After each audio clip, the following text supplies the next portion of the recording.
Survivors of domestic violence could lose critical help. The state of Missouri wants to cut $25 million from victim services.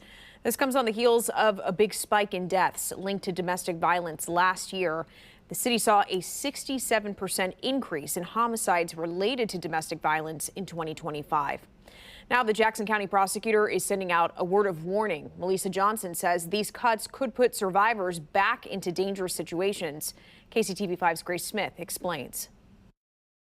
I spoke with a local domestic violence survivor, and she says without these services, she'd likely be on the street with her kids. She says these services and resources saved her life. Newhouse made a way for me and my family, and that is all that matters to me. She packed what she could fit in her car, grabbed her children, and drove until she found safety. Dee Dee, who we are hiding her identity for safety reasons, 6 months ago arrived at Newhouse, a domestic violence shelter, after escaping a violent home situation. They've taken time to provide me with resources so that I can take care of myself and my children.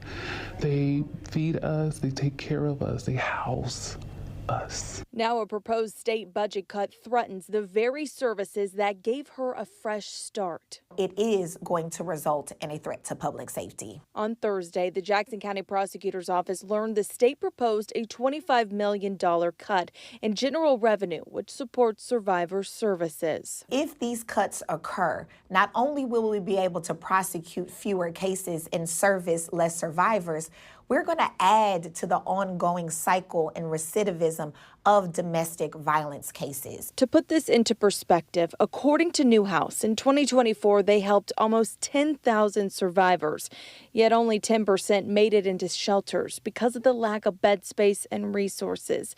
They tell me 24,000 requests for help were turned away. They're having to return to their abusive partners. Emily Pinkerton spends her days helping survivors navigate the criminal justice system.